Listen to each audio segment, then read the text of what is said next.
Ouça agora uma palavra de fé e ousadia para o seu coração, com o reverendo Roberto Barnabé.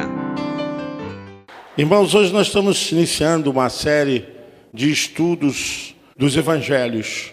Então, nós vamos conhecer algumas coisas importantes para aplicarmos nas nossas vidas. Antes de vocês sentarem, vamos ler, a palavra de Deus, Mateus, o capítulo de número 3. Vamos fazer essa leitura de forma alternativa. Eu lerei os versículos ímpares, os irmãos lerão os versículos pares. Eu gosto que a igreja participe. Amém, igreja? Vocês gostam assim também? Eu acho que é importante a igreja participar e, às vezes, isso vai até fazendo com que a pessoa aprenda melhor. Vamos ler, então, os textos da palavra de Deus. Mateus, capítulo 3, nós vamos ler até o verso de número 17. Vamos inicialmente ler esse texto. É um texto que fala da ascensão, da aparição do nosso Senhor e Salvador Jesus Cristo com a iniciativa de João o Batista. Naqueles dias apareceu João Batista pregando no deserto da Judéia e dizia: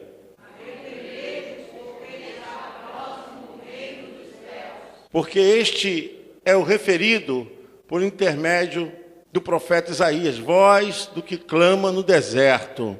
Preparai o caminho do Senhor, endireitai as suas veredas.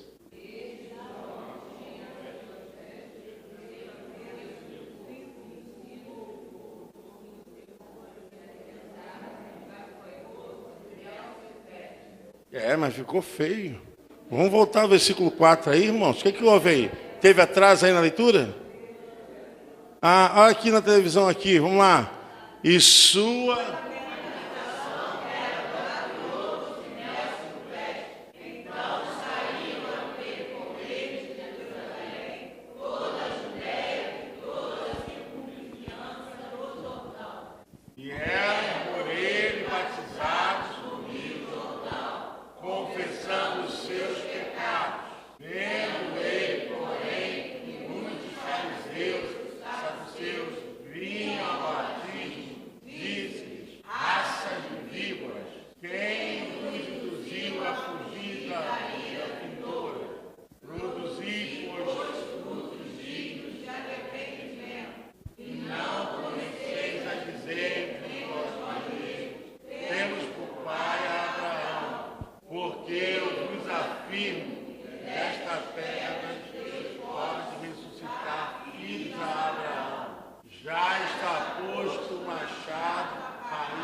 A sua pá, ele a tem na sua, limpará completamente a sua ira, recolherá o seu trigo no celeiro, mas queimará a palha em fogo inextinguível. Por esse tempo, Jesus da Galileia para o Jordão, a fim de João batizasse. Ele, porém, o dissuadia, dizendo: eu é que preciso ser batizado por ti, e tu vens a mim? Mas Jesus lhe respondeu: deixa por enquanto, porque assim nos convém cumprir toda a justiça.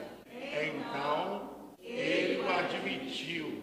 Batizado Jesus, saiu logo da água. Eis que viu os céus, e viu o Espírito de Deus descendo como pomba, vindo sobre eles. E eis uma voz dos céus que dizia: este é meu filho amado, em quem me comprar. Amém. Pode se assentar, em nome de Jesus. Bom, nós começamos o nosso curso do estudo da Bíblia. Nós vamos agora estudar os evangelhos. Os evangelhos tratam da biografia, as narrativas, todo o trajeto e os acontecimentos que ocorreram no ministério de Jesus. Claro que não tem tudo do que ele fez, mas é o razoável para acreditarmos no seu ministério, na sua encarnação, no trabalho que ele desenvolveu, no chamamento para uma nova vida e um novo testamento. A gente tem que pensar que quando começamos a estudar os evangelhos, que ali não tinha escrito o Novo Testamento. A gente tem que entender perfeitamente e ter essa mentalidade. Ali eles não tinham o Novo Testamento. Eles tinham o Velho Testamento. Então, o Novo Testamento só veio ser escrito depois de 40 anos. Eles ali tinham a herança da palavra, da lei e dos profetas. A gente tem que começar a entender porque havia tanta dificuldade para receber esse novo. Inclusive, como que eles receberiam Jesus como Messias? Porque a mentalidade deles era um Messias político, um Messias guerreiro, um Messias que pudesse se apresentar para lutar em favor dos judeus e suas causas, mas também que fosse alguém que se apresentasse como um guerreiro.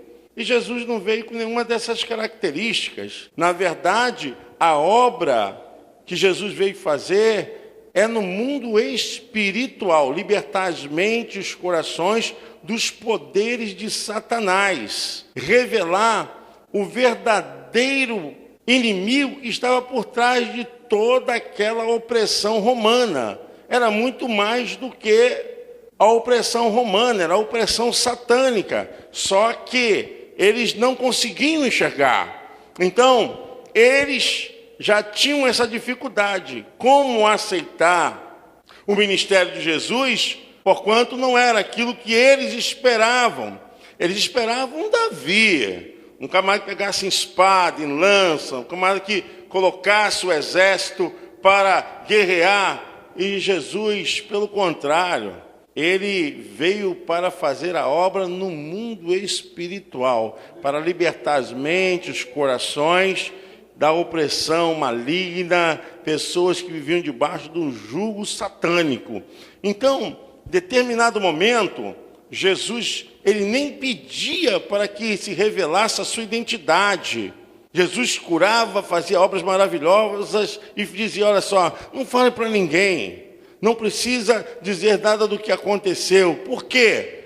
Por causa de uma publicidade que pudesse impedir o seu ministério, porque com certeza Jesus seria preso antes do tempo e poderia ser morto até antes do tempo. Então a gente tem que entender todo esse pontuamento quando nós estivermos estudando os evangelhos. Os evangelhos são importantíssimos porque é a base, a cabeceira da construção do nascimento da igreja.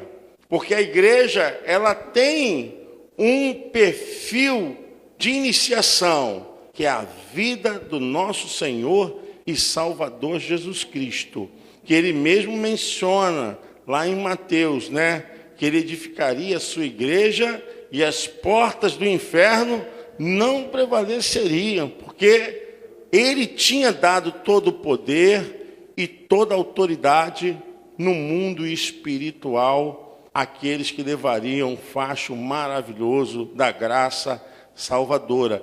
E também a gente tem que entender que os evangelhos, eles dão uma ascensão ao ministério da graça. Tem todo um comportamento, uma cultura, ela só pode entrar confrontando outra cultura. Então, a cultura da graça, do ministério da graça, ia enfrentar o quê? A cultura da lei de Moisés. Então, tudo isso a gente tem que pontuar como aconteceu e como foi tomando proporção de maneiras que tinha bastante entroncamentos por causa desse entendimento. Bom, vamos falar o que é a relação do Evangelho para a iniciação da obra de Cristo. São as narrativas, são as atividades, são justamente o caráter e o perfil, como Jesus assume esse compromisso, né? Como Filho de Deus, ele assume como sendo aquele que veio para libertar. Lá em João 8, ele fala mesmo, né, a respeito dessas coisas, quando ele confronta os judeus, né? Se o Filho vos libertar, verdadeiramente, ele fala dele, né? Conhecereis a verdade. Ele fala dele, porque tudo aquilo havia sido pregado no passado. Agora, quando ele chega, os judeus não conseguem enxergar. Por quê? Porque não esperavam justamente um Messias humilde, um Messias que viesse falar de paz e amor e falar a respeito de coisas espirituais. Eles saíram da possessão dos gregos, agora tinha a possessão dos romanos. Eles queriam liberdade, só que essa liberdade que eles queriam era cerceamento de espaço, de cultura. E Jesus veio para dar liberdade à alma, liberdade para o ingresso nos céus. Então, os 3 evangelhos são sinóticos. A palavra sinótico se diz numa mesma visão, num conjunto de ação parecidos. A palavra sinótico no grego significa semelhante. Então, quais são os evangelhos sinóticos? Mateus, Marcos e Lucas. Por quê? Porque os acontecimentos são parecidos. Existe divergência? Tem divergência sim, mas existe similitudes muito fortes nas narrativas, nos milagres, na ressurreição de Jesus e também no Sermão da Montanha. Então, João, ele não é um evangelho que pudesse dizer semelhante. Ele não é sinótico, porque João trata de outras coisas em relação não à publicidade de Jesus. João fala da vida pessoal de Jesus, fala no particular, porque João reconhece Jesus, ele sendo agora o Filho de Deus, mas também que é Deus. Então, quando a gente percebe a mensagem de João, por que ele não faz parte? Porque ele não tem as mesmas narrativas e ele trata Jesus como Deus. Quando você vai estudar o livro de João, você vê Jesus assumindo a identidade como Deus. Ele não abre mão da sua prerrogativa como Deus. E também é uma discussão porque entra justamente naquilo que aborrecia os judeus. Porque como pode o filho de José e Maria sendo considerado Deus? Mas vamos estudar isso mais para frente. Mas João não é considerado um livro, não é considerado uma narrativa semelhante, com foco, com uma só visão daquilo que decorreu no ministério de Jesus. João trata de casos mais teológicos, mais estudioso em relação à vida da aparição, da encarnação de Cristo, da sua vida pessoal, enquanto Mateus, Marcos e Lucas tratam da vida pública de Jesus. Eles falam do seu nascimento, falam de como ocorreu a sua vinda, eles narram aonde Jesus nasceu, coisa que João não fala nada. João não trata disso. Eles falam do ministério de Jesus desde o quê? Desde o batismo que nós lemos aqui. Desde o batismo, todos eles tratam isso. Do batismo de Jesus, eles narram a tentação de Jesus, eles trabalham com uma visão muito junta. a visão dos 3 evangelhos. Por isso que as pessoas vão dizer assim, vamos estudar os evangelhos sinóticos. Por quê? O evangelho que narra toda a atividade de Jesus numa só visão, numa só ação conjunta. Agora, existe diferenças em algumas partes? Existem, mas existem mais similitudes do que diferenças. Nesse caso, João não é sinótico. Sinóticos são Mateus, Marcos e Lucas. Nós vamos caminhar. Eu até fiz um quadro, não sei se o Paulo pode botar, eu coloquei lá no grupo do ministério, quando não dá para botar, né? Tá bom. Jesus inicia a sua vida ministerial depois do batismo. Então, as similitudes desses 3 evangelhos, falo para vocês, que é o batismo de Jesus que eles narram, os milagres de Jesus que eles narram, a viagem de Jesus a Jerusalém, paixão, morte e ressurreição. Então, esses 3 evangelhos têm uma função, qual é? Pegar a vida de Jesus e jogar para o público. Fazer conhecido Jesus aonde? Entre os judeus, com uma exceção aqui, que quem fala um pouco mais numa visão evangelística de Jesus é Marcos. Marcos trata a sua narrativa para quem? Para os romanos. Então Marcos, ele tem uma função evangelizadora. A visão do evangelista Marcos era fazer o quê? Vamos alcançar aqueles que não são judeus. Enquanto Mateus e Lucas, eles entram para o convencimento daqueles que criam na lei de Moisés e passasse a crer nos ensinamentos de Jesus como uma nova herança, como um novo testamento. Amém, irmãos? Está todo mundo acordado aí? Diga amém. Então bate palma aí para ver se você está ligado mesmo, né?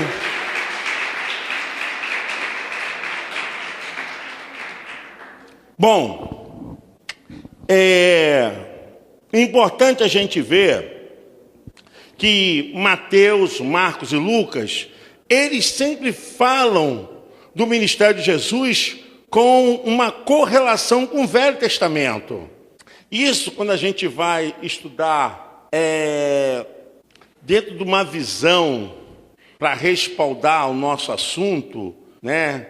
Quem gosta de fazer exegese, normalmente é importante você correlacionar as profecias, aquilo que aconteceu. E Mateus, Marcos e Lucas, eles fazem isso, porquanto João não tem esse cuidado e nem quer. Mas eles falam, eles citam o Velho Testamento com a visão de anunciar que em Jesus já estava acontecendo aquelas profecias. Coisa linda, né? Coisa maravilhosa. Então, eles pegam o Velho Testamento e então mostram a vida de Cristo como uma profecia daquilo que estava se cumprindo, que foi dito pelos profetas. Bom, já falei para vocês que apesar das semelhanças entre os sinóticos, existem diferenças. A gente vai ver diferenças, a gente vai ver que um narra que um cego foi curado, o outro fala que foram 2 cegos à beira do caminho. A gente vai ver diferença também no Sermão da Montanha, que tem algumas coisas diferentes. As parábolas também, existem algumas diferenças, mas são muito menos as diferenças em visão da similitude das narrativas dos 3 evangelhos. E nós vamos dizer por que tem tanta similitude, semelhança entre os 3 evangelhos. A gente vai descobrir isso aqui e é importante a gente entender e caminhar dentro dessa visão. Então, agora que a gente consegue andar nesse solo dos sinóticos, a gente vai começar a ver a questão histórica. Por que tem tanta similitude? Porque os escritores se apoiaram no evangelho que foi escrito primeiro. Teve um evangelho que foi escrito, que é mais antigo do que os outros dois. A razão de ter tanta similitude é porque eles se ampararam numa condição de pontuação daquele que foi escrito primeiro. Por isso que eles acabam sendo semelhantes, mais semelhantes do que com diferenças. E qual dos evangelhos foi escrito primeiro? Qual dos evangelhos é mais antigo? O evangelho que foi escrito primeiro, que é mais antigo, é o evangelho de Marcos. O evangelho de Marcos foi escrito no ano 40 depois do Senhor Jesus Cristo. Então, ele consegue ser referência para Mateus e para Lucas. E vamos entender isso, porque quando a gente fala de Marcos, nós estamos falando de João Marcos. João Marcos, sobrinho de quem? Barnabé, que andou com quem? Que andou com Paulo, que andou com Pedro. Então, existem aí recursos muito fortes em relação as histórias e os fatos que João Marcos pegou. E vamos entender por que os outros evangelhos têm essa referência de Marcos. Justamente pela razão dele ter uma contribuição mais robusta, uma contribuição de fonte mais fidedigna. Pedro, ele foi orientador de Marcos também, irmãos. E Pedro andou com quem? Com o Senhor Jesus. Olha que coisa linda. E a gente começa a caminhar dessa forma, entendendo. Então, depois dos anos 40, depois de Cristo, a gente vê que o Evangelho de Marcos foi escrito. Então, influencia para ajudar nas narrativas para os outros evangelhos, os acontecimentos, as obras e a vida do Senhor Jesus Cristo, além de que Pedro estava também ajudando Marcos no seu ministério, na sua vida. Vamos ver aqui algumas diferenças em apresentação da vida de Jesus pelos evangelhos. Vamos ver lá. Mateus, ele apresenta o Messias como Rei dos Reis, como Jesus sendo rei. Mateus tem essa referência, mostrar que Jesus é rei, que ele é Senhor dos senhores. Marcos, ele apresenta Jesus como um servo obediente. Quando você estudar o Evangelho de Marcos, você vai ver que Marcos se refere a Jesus como servo, como aquele que veio para servir. Lucas, ele faz a referência de Jesus sendo o quê? O Filho de Deus, o Filho do homem. Então, apesar das similitudes, ele traz uma referência que cabe muito bem àquilo que havia sido dito lá no Velho Testamento, a respeito da vida de Jesus. Enquanto o Evangelho de João, que não é sinótico, porque a sua narrativa é diferente dos três evangelhos, João, ele apresenta Jesus como Deus, como verbo. Então é maravilhoso a gente estudar os evangelhos, a gente começa a entender quem é quem, como funciona, e a biografia de Jesus, por mais curta que foi o ministério, a sua obra é estendida, ela é compreendida com uma extensão tão poderosa, tão maravilhosa. Lucas e Mateus, ele tem a direção dos seus leitores para o judaísmo. Ele quer falar para os judeus, enquanto a visão de Marcos é atingir os seus leitores, que não entendiam da história de Jesus no mundo judaico. Então, Marcos, ele tem a visão de não se preocupar de falar do nascimento, da obra, como foi dita lá no Velho Testamento, mas dizer que Jesus é servo que morreu na cruz para salvar todas as pessoas. Já foi direto nessa questão, no quesito de evangelismo. A prioridade que Marcos dá não é a genealogia, contar as profecias do passado, mas ele atinge diretamente os seus leitores, que são os não-judeus. O evangelho, ele tenta atingir o ministério de evangelização. Olha que coisa maravilhosa. Dentro dos evangelhos a gente pensa que foi uma coisa... Não, irmãos.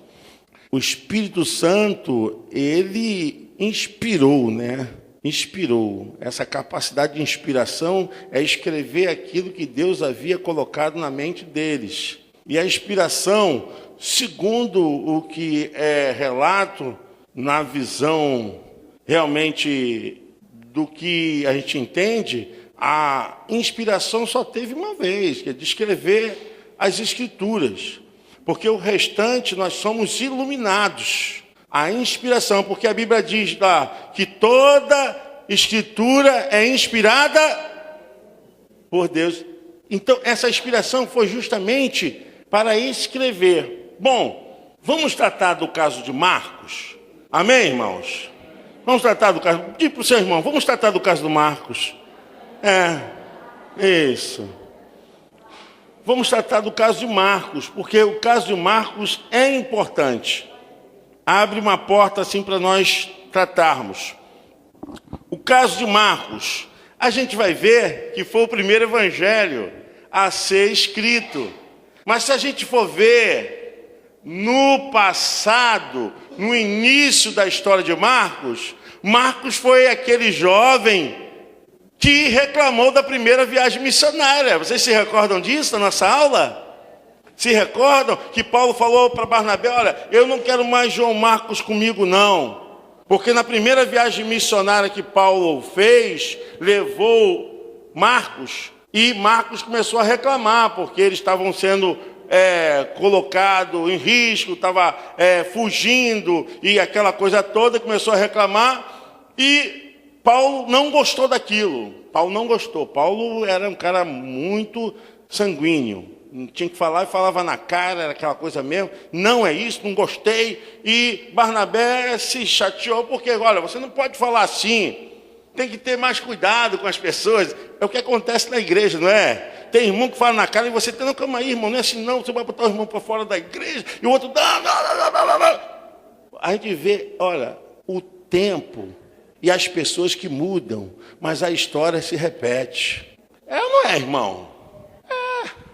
E João Marcos, ele começou a reclamar, porque ele queria um evangelho que ele pudesse não ter problema, coisa e tal. E Paulo veio com aquela brutalidade, não, está errado, coisa e tal. E Barnabé falou, olha, se eu for falar assim com meu sobrinho, nós vamos separar. E a Bíblia diz que eles tiveram uma discussão muito forte.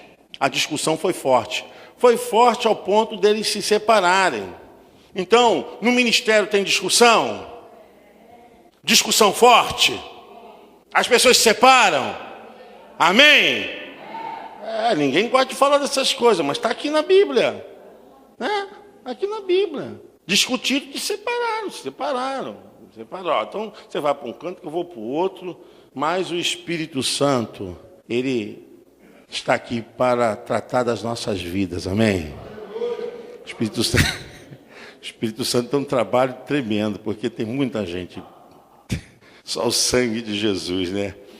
Aí o Espírito Santo foi lá e começou a trabalhar. Nós vamos ver aqui a importância de Marcos na vida de Paulo. A gente vai ver. Bom, então, gente, o ministério também tem dessas coisas. Na primeira viagem missionária, pode colocar aí, Paulinho.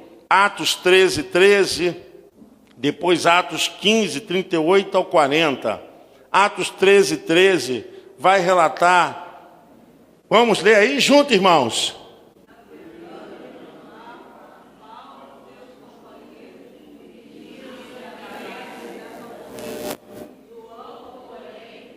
Pode botar o 14.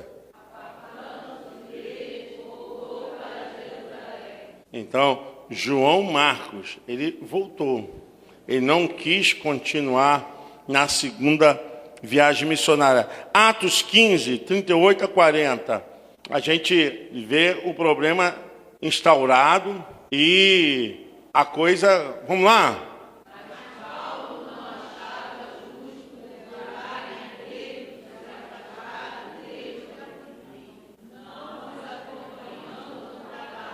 Houve entre eles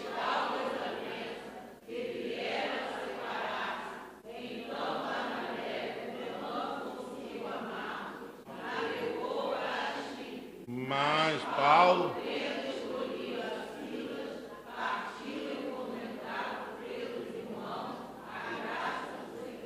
Vocês perceberam que houve um clima ali meio estranho e Barnabé pegou o seu sobrinho, vamos então para a minha cidade, vamos evangelizar lá em Chipre, porque Barnabé era de Chipre. E Paulo seguiu então com Silas e foi em direção a Éfeso, a Macedônia, e seguiram para lá. Então, as pessoas podem ter problemas, mas isso não significa que não poderão se ajuntar mais uma vez para trabalharem para o reino de Deus. Amém, irmãos? O caso está aí bíblico. Marcos guardaria mágoas, Paulo guardaria mágoas. Você vê que naquele momento eles se separaram, tiveram dificuldades. Mas lá na frente eles voltam a trabalhar juntos e no amor e na fidelidade. Vocês vão ver até que Paulo, ele fala de João Marcos de uma forma muito especial. Isso é coisa do Espírito Santo trabalhando no coração. Porque Paulo também, ele vinha numa vertente que queria que todos fossem iguais a ele, né? Essa questão do ligue sanguíneo, ele é assim, né? É muito difícil o sanguíneo ter um líder, porque ele não consegue perder muito tempo, ele não consegue ficar bajulando. O sanguíneo, ele não consegue ficar... não consegue. Bom, então, a gente começa a ver que nesse instante tem esse problema, mas Marcos, ele recebe influência muito forte de Pedro. O apóstolo Pedro, ele andou com Jesus, ele sabia perfeitamente como Jesus começou o ministério, qual era a visão do Senhor Jesus Cristo. Pedro pegou na cabeceira do início ministerial ali, do terreno de Jesus. Então, Pedro sabia tudo. E Pedro tinha uma influência muito forte na vida de João Marcos. Vamos ler em 1 de Pedro, capítulo 5, verso 13, que Marcos gozava de uma boa relação ministerial com o apóstolo Pedro. E isso é visto pela própria palavra do apóstolo Pedro. 1 de Pedro 5, o verso é o de número 13. A gente vai ver que essa relação contribuiu para também fortalecer o argumento de João Marcos para escrever. O que está escrito aí, irmãos?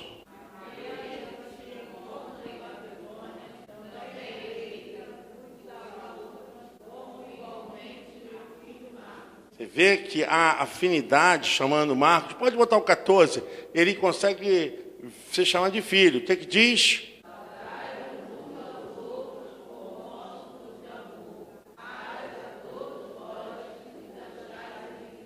Mesmo que Paulo fosse apóstolo dos gentios, dos não-judeus, Pedro foi o primeiro apóstolo dos gentios. A gente não pode se esquecer disso, que Pedro foi pregar para Cornélio.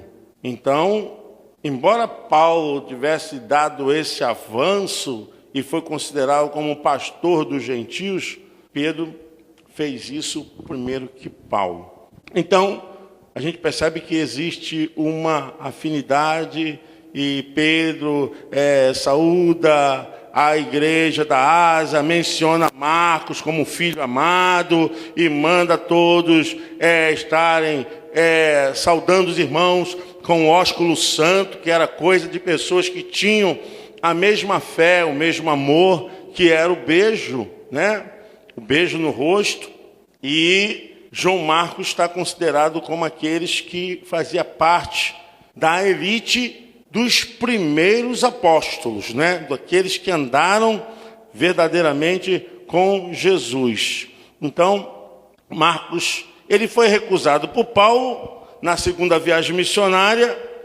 Durante os últimos anos de vida de Paulo, Marcos, aquele que foi rejeitado pelo apóstolo, lhe faz companhia. Aí que está o grande segredo do evangelho, é que as pessoas, elas são tratadas e elas não têm em sua vontade aquilo que possa assumir suas vidas além da vontade de Deus. Eu quero dizer que a nossa vontade, ela é submissa, subserviente à voz do Espírito Santo. Amém, irmãos? Então, vocês viram que houve aquele momento todo de separar e de Paulo falar: olha, não quero que João Marcos esteja conosco na segunda viagem. Esse menino reclama muito, esse menino ele quer coisas tranquilas e aqui não tem isso. E por causa disso, o Barnabé achou que Paulo estava muito colérico, muito irritado. Falou: não tem como andar com você. E Barnabé, que foi o pai da fé de Paulo, né? Barnabé que cobriu Paulo para colocar ele no apostolado, né? No concílio da igreja em Jerusalém. Foi Barnabé. Todo mundo: Paulo é matador, Paulo é assassino, esse camarada persegue a igreja, ele mata os cristãos. E Barnabé chega: não, irmãos, o Senhor Jesus apareceu para ele no caminho de Damasco, ele mudou e mudou de verdade. Quer dizer, Barnabé comprou essa condição e se arriscou por Paulo. Mas Paulo, aquele jeito dele, colérico, sanguíneo, aquela coisa meio bruta, aquela coisa assim, reta mesmo, não tem volta. E falou que João Marcos havia feito reclamações, mas no final da vida de Paulo, no final da sua vida, ele manda chamar João Marcos. Chama João Marcos de amigo fiel. Vocês verem como que acontece. Acontece aonde? Na igreja. É aqui na igreja. Nego sai, nego volta, nego sai, nego volta. Parte sanfona, ministério sanfona. E as pessoas, poxa, as pessoas são assim, sabe? Às vezes a gente tem que entender que quando a vontade do homem tenta sobrepor a vontade de Deus, vai dar confusão, vai dar divisão, vai ter briga. Mas isso não significa que o Espírito Santo não possa tratar, não possa curar a alma ferida, não possa trazer um renovo, restaurar novamente aquela amizade, aquela companhia, aquele ministério. O Espírito Santo restaura. A Bíblia diz que o próprio Senhor Jesus Cristo batizaria com fogo e com o Espírito Santo. Amém? Vocês podem aplaudir o Senhor? É para isso aí. Com fogo, não é fogo físico, não. É com fogo realmente dos céus. Porque para curar a alma tem que ser fogo do céu. Gente magoada, gente ferida. Olha, irmãos, a gente trabalha numa igreja que é problema. Olha, vou te falar, igreja é lugar de problemas. Se não for o fogo e o batismo do Espírito Santo, a igreja morre. Porque se bobear, o nego puxa até a espada. Plá, plá, plá, plá. É uma gladiação terrível. Né? E Pedro quis puxar a espada, vocês sabem disso, né? Pedro, Senhor, e puxou a espada, cortou a orelha lá do soldado Malco, né?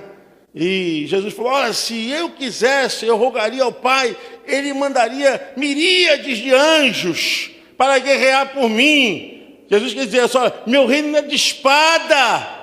Mas o irmão quer espada dentro da igreja, é briga. Olha, meu Deus e meu Pai.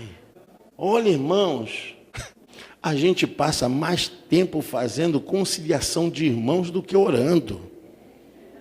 Mais reunião para tratar os irmãos do que reunião de estudos como esse aqui, bíblico. Por quê? Por causa da vontade do homem. Por causa das discussões. É um problema sério.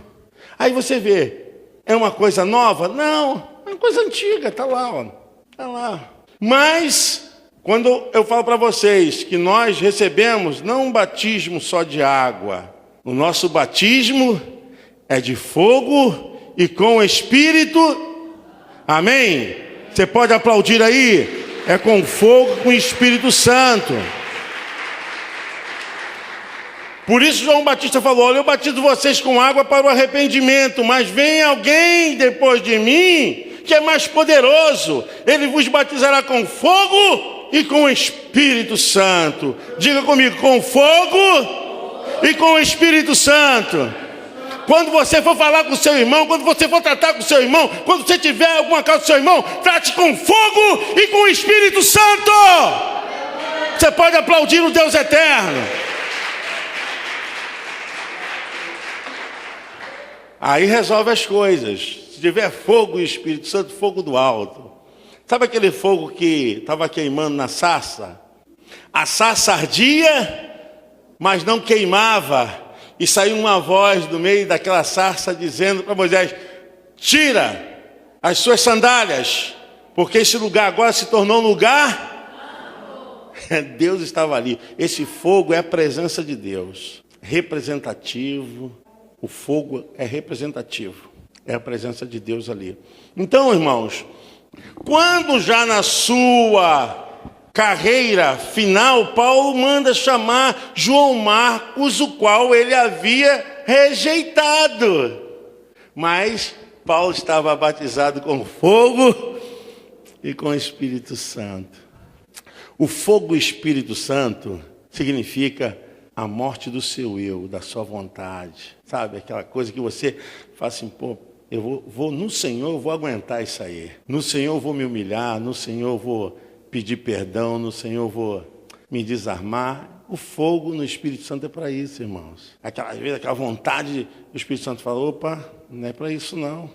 Por isso eu entendo, irmãos, que tem uma causa aí do Evangelho de Marcos ser o primeiro a ser escrito. Por causa da experiência que Marcos teve. A experiência é tremenda.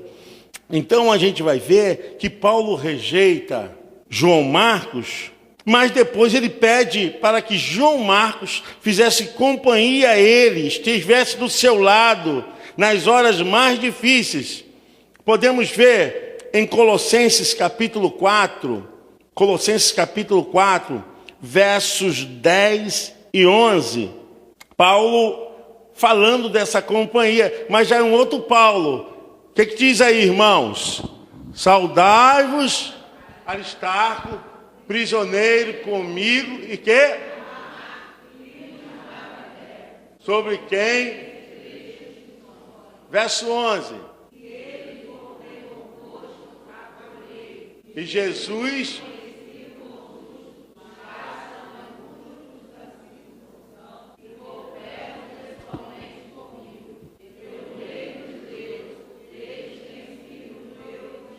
o meu consolo. Quem? João Marcos. No final, quem era o consolo de Paulo? Aquele que ele havia rejeitado. Paulo falou que Marcos era útil. 2 Timóteo também. 2 Timóteo, capítulo 4, verso 11. Paulo fala da importância de Timóteo no seu ministério. Olha, gente, que coisa maravilhosa, quando a gente aprende com o Espírito Santo que a nossa vontade, ela precisa ser dirigida por Deus. O que está escrito aí?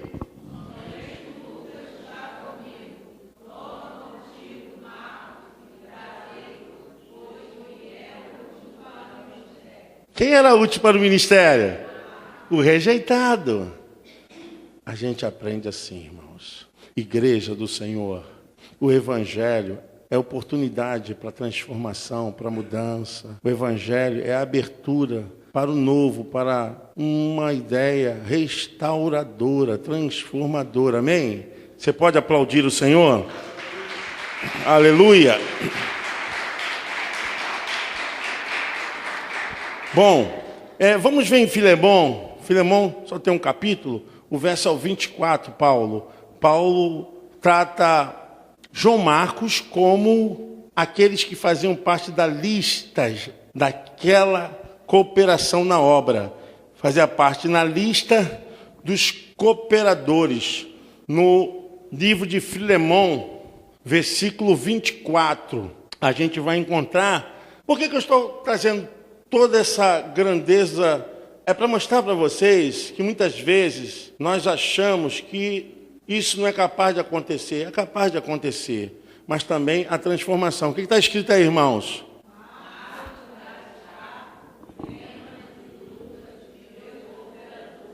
Olha aí, Paulo considerando Marcos como cooperador. Marcos contribuiu muito para o crescimento da igreja no primeiro século, por ele ter escrito o Evangelho e o Evangelho mais antigo.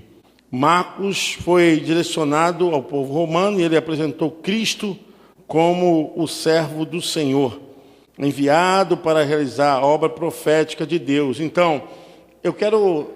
Paulo, fica ligado aí, Paulo. Isaías 24, 41. Eu quero mostrar para vocês que Marcos começa a relacionar esses pontuamentos proféticos dentro do seu evangelho.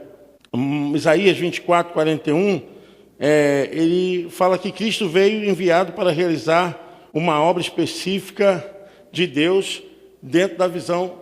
Isaías 24, então foi a anotação errada. Isaías 16, Não, Isaías 24 tem, o versículo está errado então, né? Tá, porque Isaías vai até o capítulo 40. O versículo que está dizendo de Isaías está errado, né? Tá bom, não faz mal não. Então, Isaías 16, do 1 ao 4. Isaías 16, vamos ler aqui, irmãos. Enviai desde céu, pelo deserto, até o monte da filha de Sião, como pássaro espantado, lançado fora do ninho. Assim são as filhas de Moabe, dá conselhos, executa o juízo e faz a tua sombra no pino do meio-dia como a noite.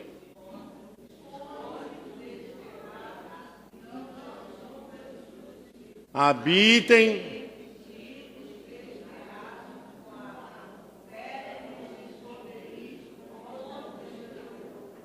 quando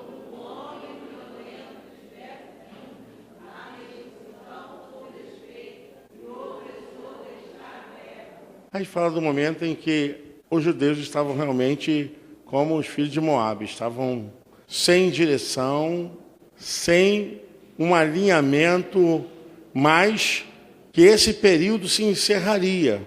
E a gente vê perfeitamente que acontece isso. Quando os romanos entram em Jerusalém, se formam várias facções. Essas facções, elas tinham uma visão justamente de lutar novamente pelo poder e pela restauração de Jerusalém. Mas todas elas falharam. Foram espalhados mesmo e foram destruídos, como os filhos de Moabe. Os filhos de Moabe que ficaram, por causa dos inimigos, perdidos nas montanhas, não podiam descer, então se escondiam nas montanhas, né? E aqui tem uma relação disso, mas Cristo veio justamente para trazê-los novamente ao plano inicial de Deus. E essa é a relação que Marcos faz. Isaías 42, do 1 ao 5, Marcos mostra Cristo nas profecias do Velho Testamento. Eis aqui o meu servo, a quem sustenho, o meu escolhido, em quem a minha alma se compraz. Pus sobre ele o quê? O meu espírito, e ele promulgará, divulgará o direito para os gentios. Não clamará, nem gritará, nem fará ouvir a sua voz na praça. Não esmagará a cana quebrada. Olha aí, Jesus falou sobre isso, né? Não se pode esmagar a cana quebrada, nem apagar a torcida que fumega, né? O pavio. Em verdade, promulgará o direito. Não desanimará, nem se quebrará, até que ponha na terra o direito. E as terras do mar aguardarão a sua doutrina. Assim diz Deus, o Senhor que criou os céus e os estendeu, formou a terra e a tudo quanto produz, que dá fôlego de vida ao povo que nela está e o espírito aos que andam nela. Então, uma relação... Pode ver também, Paulo, aqui os textos são um pouquinho longos, irmãos, mas tem Isaías 49, de 1 a 7, e tem Isaías 50, do 4 ao 11. Não vai dar para ler, porque vai ser muita coisa, mas fala a respeito justamente do ministério profético de Jesus como o Messias esperado. Porque é o tempo messiânico, o tempo certo de Deus. Então, eles aguardavam quem? O Messias. Só que os judeus tinham no entendimento de um Messias político, um Messias que viesse como guerreiro, um Messias que viesse destruir justamente os seus opositores de forma na batalha, na espada, na guerra. E Jesus veio para destruir as obras do diabo. Era uma luta no mundo espiritual, reino invisível. Mas os judeus não aceitaram. Por isso que João, quando eu falo que João não foi considerado sinótico por causa da narrativa, João defende justamente a deidade de Jesus, a sua essência como Deus. João diz, veio para o que eram seus e os seus não. É justamente isso aí, essa questão, porque eles não esperavam que Jesus viesse como alguém simples, com a mensagem de paz, de amor, né? Não era essa visão. Bom, então João começa a trabalhar a questão da verdade de Jesus como Deus. Nós vamos dar continuidade domingo que vem. Vamos, em nome de Jesus, agradecer ao Senhor, porque caminhamos bem, estudamos bastante. Quem começou desde o início aqui sabe que tem um compromisso agora com os evangelhos sinóticos. Deus nos abençoe. Feche os olhos. Senhor Deus e Pai, nós te agradecemos, Jesus Cristo, pela tua bondade, pelo teu amor, Senhor. Muito obrigado por esses ensinamentos, pela igreja que essa igreja gosta de palavra, Senhor, de estudo. Essa igreja gosta de crescer no conhecimento. Meus irmãos queridos, continue assim. Roga a Deus que vocês não percam essa fome, essa vontade de conhecer o Senhor através da sua palavra, através do ensinamento, para caminharem pela verdade e a justiça de Deus, em nome de Jesus. Amém? Amém. Graças a Deus.